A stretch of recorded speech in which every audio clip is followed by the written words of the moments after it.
Hi friends, welcome to the Chanakya starters. మనము ఈ వీడియోలో ఇన్వెస్టర్స్ ఈ మిస్టేక్స్ కనుక చేసినట్లయితే కనుక అప్కమింగ్ ఫాల్స్లో చాలా ఇబ్బంది పడతారు. అవి ఏంటి ఆ విషయాల గురించి ఈ వీడియోలో సింపుల్గా డిస్కస్ చేద్దాం. అలాగే M&M యొక్క Q1 ఎర్నింగ్స్ ఏంటి, సో మన స్వింగ్ ట్రేడ్ ఏం చేస్తుంది ఆ విషయాల గురించి చూద్దాం. అలాగే ఎంతార్లో ట్రేడింగ్ ఆపర్చునిటీ ఉంది, అలాగే ఇన్వెస్ట్ చేయాలి అంటే కనుక ఏ ప్రైస్ అనేది లక్రేటివ్, ఎంతార్ యొక్క Q1 ఎర్నింగ్స్ ఎలా ఉన్నాయి ఆ విషయాల గురించి డిస్కస్ చేద్దాం. అలాగే రిలయన్స్కి ఫ్యూచర్ రిటైల్కి మధ్య డీల్, మరి దానికి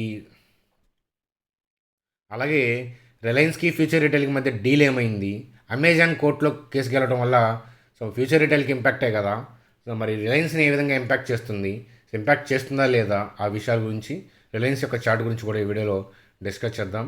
అలాగే ఈ పర్టికులర్ స్టాక్స్ ఈ సెక్టార్లో 20 ఇయర్స్ మనం హోల్డ్ చేయొచ్చు. ఆ పర్టికులర్ స్టాక్స్ ఏంటి, ఎందుకని అంత ఇంపార్టెన్స్ ఉంది ఆ విషయాల గురించి డిస్కస్ చేద్దాం. అలాగే జీ ఎంటర్టైన్మెంట్ మన ఇన్వెస్ట్మెంట్లో ఉన్న పిక్, అది దాని యొక్క Q1 ఎర్నింగ్స్ ఎలా ఉన్నాయి, మరికొంత యాడ్ చేసుకోవచ్చా, యావరేజ్ చేయొచ్చా ఆ విషయాల గురించి డిస్కస్ చేద్దాం. అలాగే ఏసీ వద్దు వోల్టాస్ ముద్దు ఎందుకనలా ఆ విషయాల గురించి డిస్కస్ చేద్దాం. నిఫ్టీ పెరుగుతున్నా కూడా పోర్ట్ఫోలియో ఎందుకు డౌన్లో ఉంటుంది ఆ విషయాల గురించి కూడా కుదిరితే ఈ వీడియోలో డిస్కస్ చేద్దాం. చూడండి ఫ్రెండ్స్, ముందుగా మన ఛానల్ యొక్క స్పెషాలిటీ ఏంటంటే నా వ్యక్తిగతమైన ట్రేడ్స్ పబ్లిక్గా అడ్వాన్స్గా ఇవ్వడం అనేది జరుగుతుంది. ఫ్రీగానే ఫ్రీ టెలిగ్రామ్ గ్రూప్లో ఇవ్వడం అనేది జరుగుతుంది అనమాట. కాబట్టి ఇండియాలో యూనిక్ ఛానల్ అని చెప్పొచ్చు. జనరల్గా ఏంటంటే నాకు తెలిసి అయితే కనుక అలా కనిపించలేదు ఏ ఛానల్ కూడా. మేబీ పబ్లిక్ అయితే కనుక అడ్వాన్స్గా ట్రేడ్స్ అనేవి షేర్ చేయడం అనేది జనరల్గా నేనైతే చూడలేదన్నమాట. కాబట్టి Chanakya stock traders free Telegram గ్రూప్లో నా వ్యక్తిగతమైన ట్రేడ్స్ మీరు చూడొచ్చు. మీకు నచ్చితే మీ ఫైనాన్షియల్ అడ్వైజర్ని కలిసి డెసిషన్ తీసుకొని చేసుకోవచ్చు అనమాట, మనీ మేనేజ్మెంట్ ఫాలో అవుతూ. చూడండి, ముందుగా M&M యొక్క రిజల్ట్స్ చూస్తే చూడండి, M&M అలాగే మారుతి, బజాజ్ ఆటో సెక్టార్లో మన ఫేవరెట్ స్టాక్స్. మనం గతంలో కూడా డిస్కస్ చేసుకున్నాం. లాస్ట్ ఇయర్ ఫాల్ డౌన్స్లో 300 ఆర్డ్ లెవెల్స్లో M&M స్టాక్లో ఇన్వెస్ట్ చేశాము. మీ అందరికీ తెలిసిన విషయమే కదా. ఇప్పుడు Q1 రిజల్ట్స్ చాలా బాగున్నాయి. ఇరానీ కంపారిజన్లో అద్భుతంగా ఉన్నాయని చెప్పొచ్చు. ఎందుకంటే ప్రీవియస్ ఇయర్ కోవిడ్ వల్ల బాగా ఇంపాక్ట్ అయిన బిజినెస్ కదా ఇది. సో అందువల్ల ఏంటంటే నెంబర్స్ ఇంకా మంచిగా కనిపిస్తాయి. ఒక్కసారి రెవెన్యూ చూస్తే కనుక 110% గ్రోత్ ఉంది, ఎబిటా 185% గ్రోత్ ఉంది. సో ప్రాఫిట్స్ బాగున్నాయి. అలాగే మనకి వెహికల్స్ సోల్డ్ చూస్తే కనుక 190% గ్రోత్ ఉంది. అలాగే ట్రాక్టర్స్ సోల్డ్ చూస్తే కనుక 52% గ్రోత్ ఉంది. రిజల్ట్స్ అద్భుతంగా ఉన్నాయి. మేనేజ్మెంట్ కామెంట్స్ అద్భుతంగా ఉన్నాయి. సో మేనేజ్మెంట్స్ వాళ్ళ యొక్క జాబ్ అది. సో వాళ్ళ గైడ్లైన్స్ కూడా బాగానే ఇస్తారు. అలాగే అండర్ పర్ఫార్మ్ చేస్తున్నప్పుడు కూడా మంచి గైడ్లైన్సే ఇస్తారు. సో వాళ్ళ జాబ్ అది అనమాట. సో కరెక్టే కదా. ఏదైనా కానీ మనం స్వింగ్ ట్రేడ్లో ఉన్నాం, మీ అందరికీ తెలిసిన విషయమే కదా. M&Mలో మనం స్వింగ్ ట్రేడ్లో ఉన్నాం. మన స్టాప్ లాస్ కింద క్లోజ్ అవ్వలేదు, అలాగే టార్గెట్కి వెళ్ళలేదు. కాబట్టి still we are holding in the trade. So 813 target కోసం ఉన్న వెయిట్ చేయమంటాను, లేదా స్టాప్ లాస్ 728 కింద క్లోజ్ అయితే కనుక స్టాప్ లాస్ని తీసుకోమని చెప్తాను. సో అలాగే మనీ మేనేజ్మెంట్ మనం ఫాలో అయ్యాం కాబట్టి పెద్దగా ఏమీ ఎఫెక్ట్ అవ్వదు అనమాట ఒకవేళ స్టాప్ లాస్ కింద క్లోజ్ అయినా. సో నాకు తెలిసి అయితే కనుక టార్గెట్కి వెళ్ళే అవకాశాలు ఉన్నాయి. అలాగే HUL చూస్తే కనుక HUL కూడా అంతే. So it is on the track. HDFC bank అయితే కనుక మనం ప్రాఫిట్ బుక్ చేసుకున్నాం. ఇవన్నీ కూడా ఫ్రీ టెలిగ్రామ్ గ్రూప్లోనే నేను అప్డేట్ చేయడం అనేది జరిగింది. ఒక్క మారుతి మాత్రం డీమ్యాట్ గ్రూప్లో మాత్రమే పోస్ట్ చేశాను.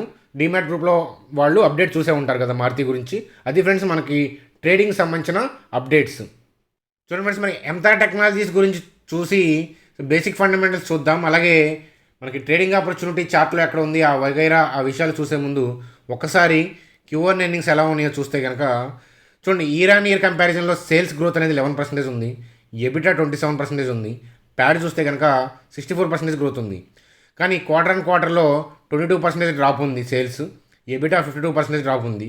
అలాగే ప్యాట్ చూస్తే కనుక 52% డ్రాప్ ఉంది. సో మనం క్వార్టర్ ఇవి అనమాట డీటెయిల్స్. అలాగే మార్జిన్స్, ఎబిటా మార్జిన్ కానీ ప్రాఫిట్ మార్జిన్ కానీ ఇవన్నీ కూడా డ్రాప్ ఉన్నాయి అనమాట. సో ఇది అబ్జర్వ్ చేయండి. ఒక్కసారి ఈ కంపెనీ యొక్క బేసిక్ ఫండమెంటల్స్ చూద్దాం. ఎంఎస్ గురించి బేసిక్ థింగ్స్ చూస్తే కనుక కంపెనీ అనేది మ్యానుఫ్యాక్చరింగ్ కంపెనీ. అలాగే ఏషియాలో బెస్ట్ మ్యానుఫ్యాక్చరింగ్ ఫెసిలిటీస్ ఉన్నాయి వీళ్ళకి, ఓకేనా. సో అది అలాగే మనకి ఒకసారి సేల్స్ గ్రోత్ గమనిస్తే కనుక ఇయర్లో మంచి గ్రోత్ కనపరిచారు. సో కన్సిస్టెన్సీగా ఉంది అని చెప్పచ్చు. అలాగే ఆపరేటింగ్ ప్రాఫిట్ బాగుంది, నెట్ ప్రాఫిట్ బాగుంది. అట్లాగే బ్యాలెన్స్ షీట్ చూస్తే కనుక బారోయింగ్స్ కూడా చాలా తక్కువ ఉన్నాయి, ఆల్మోస్ట్ డెట్ ఫ్రీ కంపెనీ. అలాగే క్యాష్ రిజర్వ్స్ కూడా బాగున్నాయి.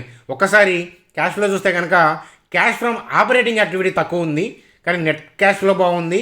సో మనకి క్యాష్ ఫ్రమ్ ఇన్వెస్ట్మెంట్ యాక్టివిటీ కన్నా, క్యాష్ ఫ్రమ్ ఫినాన్సింగ్ యాక్టివిటీ కన్నా మనం ఆపరేటింగ్ యాక్టివిటీ ద్వారా క్యాష్ని ఎక్కువ జనరేట్ చేస్తే అది పాజిటివ్ ఫ్యాక్టర్ అని చెప్పచ్చు.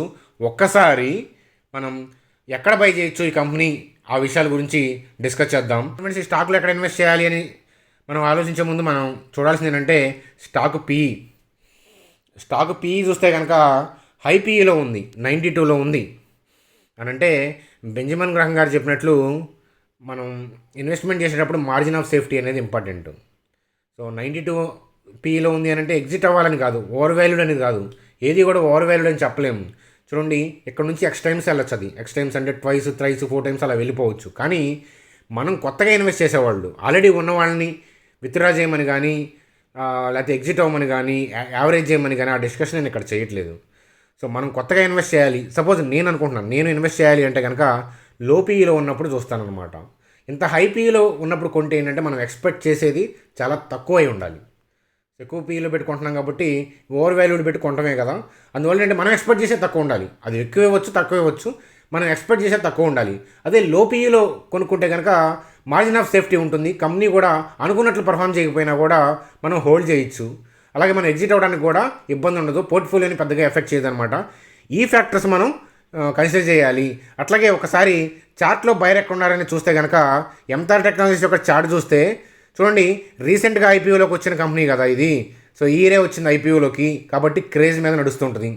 అలాగే పెరిగినప్పుడు సోషల్ మీడియాలో సో పెరుగుతుంది, ఇంకా పైకి వెళ్తుంది, ఇంకా పైకి వెళ్తుంది, ఇంకా పైకి వెళ్తుంది అనే పాయింట్ ఆఫ్ వ్యూలో సో చెప్తూ ఉంటారు, మన సోషల్ మీడియాలో కనిపిస్తుంటాయి అనమాట, సహజమైన విషయం.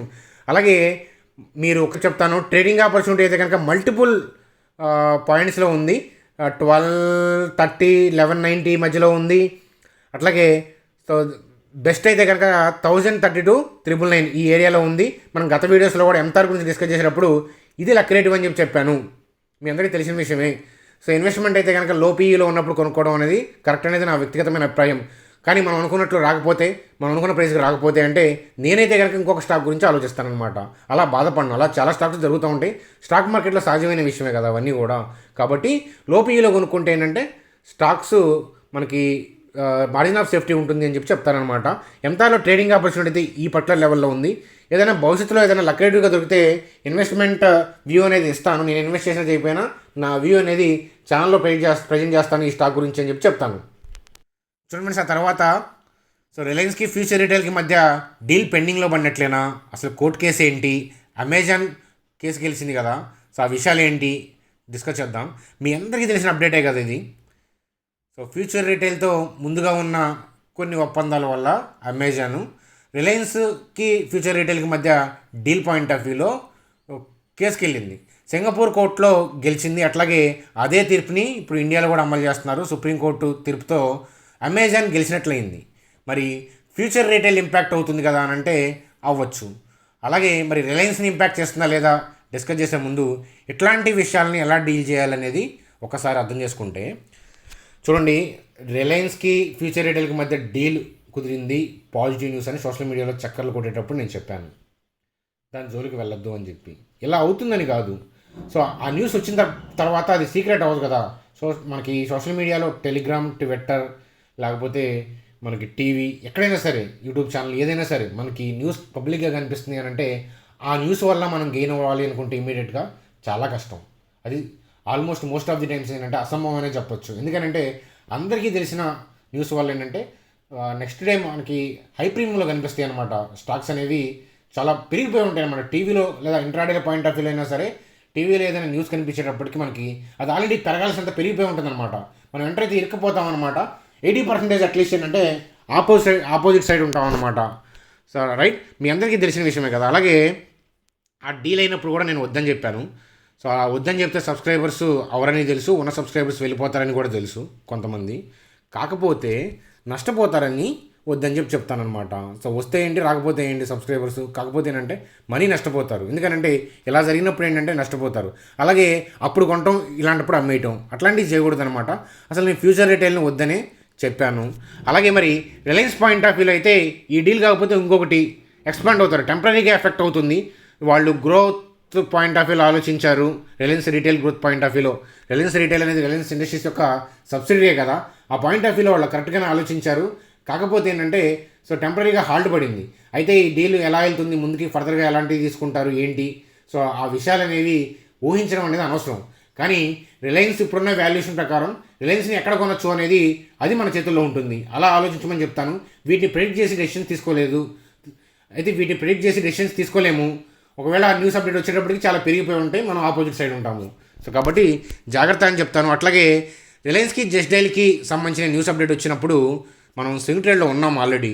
ఆ న్యూస్ అప్డేట్ రాగానే మొత్తం కూడా ప్రాఫిట్ బుకింగ్ చేసుకున్నాం. ఎందుకని? ఇంతే. సో న్యూస్ మనకు వచ్చింది అని అంటే ప్రీమియం ఆల్రెడీ ఉండిపోతుంది అక్కడ. కాబట్టి ఏంటంటే ఎగ్జిట్ అవ్వడానికి సరైన సమయం ట్రేడింగ్ పాయింట్ ఆఫ్ వ్యూలో. ఇన్వెస్ట్మెంట్ పాయింట్ ఆఫ్ వ్యూలో మనం ఆ డీల్స్ అవ్వకముందే ఉండగలగాలి. లేని పక్షంలో ఆ డీల్స్ తెలిసి అవి పాజిటివ్గా ఉంటాయని అనుకున్నప్పుడు ఇతరత్ర కారణాల వల్ల స్టాక్స్ పడతాయి కదా.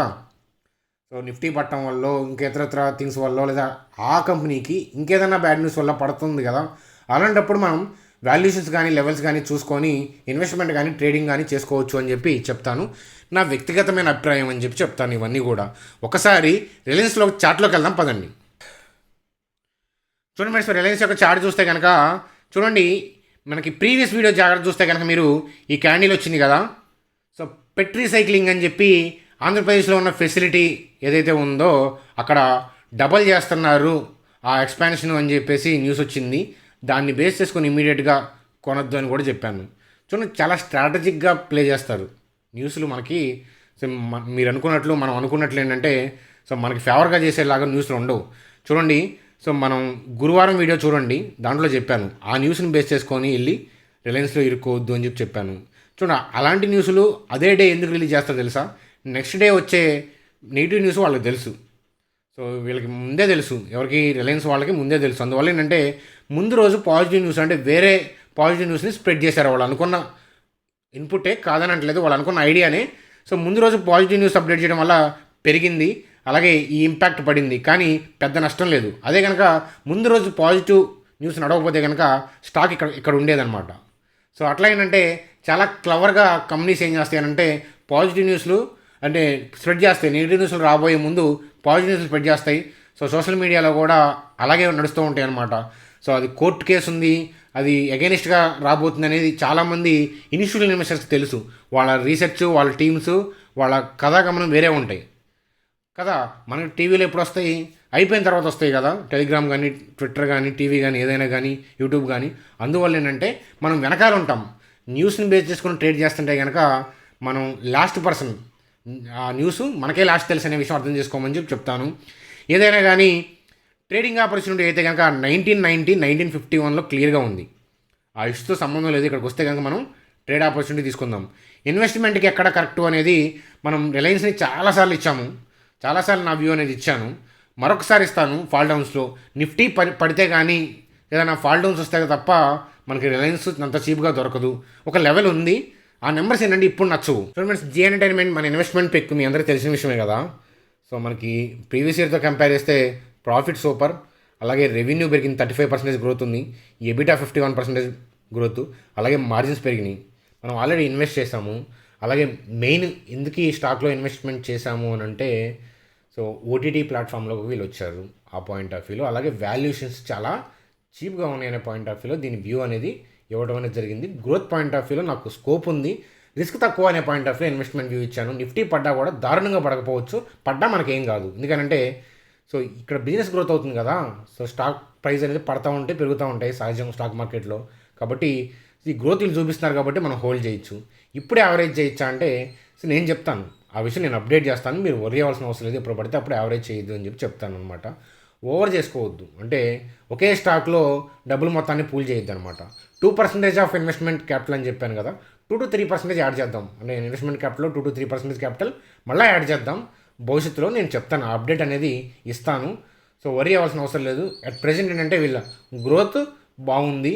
సో దీన్ని స్వాగతిద్దాం, ఇలా మంచిగా గ్రో అవ్వాలని కోరుకుందాం, మన స్టాక్ మల్టీ బ్యాగర్ అవ్వాలని కూడా కోరుకుందాం. తప్పే ఉంది అని చెప్పి అంటాను. వోల్టాస్ యొక్క క్యూఆర్ ఎర్నింగ్స్ చూడండి, ప్రాఫిట్ 50% అప్పు, సో రెవెన్యూ 37% అప్పు, సో ఎబిటా సూపర్, అలాగే మార్జిన్స్ కూడా మంచిగా ఇంప్రూవ్ అయ్యాయి. ఏసీ వద్దు వోల్టాస్ ముద్దు అని చెప్పి లాస్ట్ సమ్మర్లో ఫాల్ డౌన్స్లో ఈ స్టాక్లో మనం ఇన్వెస్ట్మెంట్ చేసాం. ఫాల్ డౌన్స్లో మీ అందరూ తెలిసిన విషయమే కదా. 470 ఆడ్ ఐ గెస్ 470 ఆర్డర్ నేను ఈ స్టాక్ని రికమెండేషన్ చేయడం అనేది జరిగింది. అంటే నా వ్యూ ఇచ్చాను, మీ ఫైనాన్షియల్ అడ్వైజర్ని కలిసి డెసిషన్ తీసుకోమని చెప్పడం అనేది జరిగింది. చూడండి, చైనా గురించి మనం మాట్లాడాం కదా. సో మనకన్నా ముందు గ్రో అయిన కంట్రీ. లాస్ట్ 20 ఇయర్స్లో చైనా ఏ సెక్టార్స్లో గ్రోత్ అయ్యింది అని చూస్తే ఇది ఒక సెక్టారు. ఖచ్చితంగా చాలామంది ఇళ్లలో ఏసీలు ఉంటాయి. అలాగే వీళ్ళకి కమర్షియల్ సెగ్మెంట్లో బిజినెస్ ఎక్కువ, డీలింగ్స్ ఎక్కువ అనమాట. అందువల్ల ఏంటంటే సో గ్రోత్ పాయింట్ ఆఫ్ వ్యూలో వోల్టాస్ మనకి తిరుగులేదు. సో రోబస్ట్ పర్ఫార్మెన్స్ ఇస్తుంది. కమింగ్ 20 ఇయర్స్ హోల్డ్ చేయదగ్గ స్టాక్స్ అని చెప్పాను. వోల్టాస్, ఇంకొకటి బ్లూ స్టారు. ఏసీ వద్దు వోల్టాస్ ముద్దు అంటే ఏసీ కొనుక్కోవద్దని చెప్పట్లేదు, కానీ లాస్ట్ ఇయర్ 70,000 పెట్టి మనం ఓ జనరల్ అట్లాంటివి కొంటాం కదా, 70,000 80,000 పట్టి. కానీ దాని బదులు ఆ 70,000 కనుక వోల్టాస్లో పెట్టుంటే ఇప్పుడు 2 ఏసీలు వచ్చాయి. 20 ఏళ్ళ తర్వాత చూడండి వాటి పరిస్థితి ఎలా ఉంటుందో. కాబట్టి సో మీరేంటంటే ఇట్లాంటి కంపెనీ ఫండమెంటల్గా స్ట్రాంగ్ ఉన్న కంపెనీ, సో మనం వోల్టాస్ని వదిలిపెట్టకూడదు అని చెప్తాను. కరెక్షన్లో మళ్ళీ వోల్టాస్కి సంబంధించిన వ్యూ అనేది ఇవ్వడం అనేది జరుగుతుంది. ట్రేడ్ ఆపర్చునిటీ ఉన్నా కూడా భవిష్యత్తులో చెప్తాను. ఈ స్టాక్ అయితే కనుక ఇన్వెస్ట్ చేసి వదిలేయచ్చు అని చెప్తాను, కానీ హైలో వద్దు, కరెక్షన్లో కొందామని చెప్తాను. మీకు ఏదైనా సిఎంపీలో కొనుక్కోవాలంటే మీ ఫైనాన్షియల్ అడ్వైజర్ని కలిసి డెసిషన్ తీసుకోమని చెప్తాను. ఓవరాల్గా 20 ఇయర్స్ హోల్డ్ చేయదగ్గ సెక్టర్ అది ఏసీ అనేది ఒకప్పుడు లగ్జరీ, కానీ ఇప్పుడు నెసిటీ అయిపోయింది, అలా అయిపోయింది. సో కాబట్టి ఏంటంటే కమింగ్ 20 ఇయర్స్ మంచి స్కోప్ ఉన్న సెక్టారు. సో మ్యానుఫ్యాక్చరింగ్ కంపెనీ కదా, ఎక్కడికి పోవేవి. సో అది ఫ్రెండ్స్, వోల్టాస్కి సంబంధించిన, బ్లూ స్టార్కి సంబంధించిన నా అనాలిసిస్. సింపుల్గా క్యాప్షన్లో మీకు ఏదైతే టైటిల్స్ పెట్టానో వాటికి సో ఆన్సర్స్ అయితే కనుక వోల్టాస్ అని చెప్తాను, బ్లూ స్టార్ అని చెప్తాను. చూడండి ఫ్రెండ్స్, అలాగే మరి ఇన్వెస్ట్మెంట్ చేసేటప్పుడు ఇలాంటి మిస్టేక్లు చేసి ఉంటే కనుక వచ్చే కరెక్షన్లో ఇబ్బంది పడతారు. అంటే కరెక్షన్లు ఎప్పుడు వస్తాయి అనేది మనం ప్రెడిక్ట్ చేయలేము కదా, జాగ్రత్త పడటం తప్ప మనం యాక్యురేట్గా అయితే కనుక ప్రెడిక్ట్ చేయలేము. అయితే ఏంటంటే ఎక్కువగా అంటే ఈ ఇయర్ లిస్ట్ అయిన ఐపీఓ కంపెనీస్ జనరల్గా ఏంటంటే ఏ ఇయర్కి ఆ ఇయర్, ఎస్పెషల్లీ బుల్ మార్కెట్ నడుస్తున్నప్పుడు ఐపీఓలు అయితే కనుక క్రేజీగా ఉంటాయి. కాబట్టి ఫస్ట్ మిస్టేక్గా నేను చెప్పేది ఏంటంటే ఓన్లీ ఐపీఓస్, ఎస్పెషల్లీ ఈ ఇయర్ లిస్ట్ అయిన ఐపీఓ కంపెనీస్లో కనుక ఇన్వెస్ట్ చేసి అంతే ఉంటే కనుక సో కరెక్షన్లో బాగా పోర్ట్ఫోలియో ఎఫెక్ట్ అయ్యే అవకాశాలు ఉంటాయి. మిమ్మల్ని తీమని కానీ ఉంచమని కానీ నేను చెప్పట్లేదు. అంటే ఓన్లీ ఐపీఓ పాయింట్ ఆఫ్ వ్యూలో ఆలోచించొద్దు అని చెప్తాను. అదొక మిస్టేక్ అవ్వచ్చు అని నేను అనుకుంటున్నాను. అట్లాగే సో ఈ ఇయర్ మాత్రమే, అంటే 2021 మాత్రమే ఇన్వెస్ట్ చేసి ఉంటే, అంటే మీరు గత సంవత్సరంలో కానీ అంతకుముందు కానీ ఎప్పుడు ఇన్వెస్ట్ చేయలేదు. సో పెరుగుతున్నప్పుడు నిఫ్టీ ఎక్కడికి పోదు, ఇండియా ఎక్కడికి పోదు, గ్రోయింగ్ కంట్రీ, ఇట్లాంటి పాజిటివ్ థింగ్స్ కనిపిస్తూ ఉంటాయి. కానీ అదే వ్యూ అనేది ఫాల్ డౌన్స్లో ఉండాలి. సో అలాగేంటంటే సైక్లిక్గా ఇన్వెస్ట్ చేయాలన్నమాట.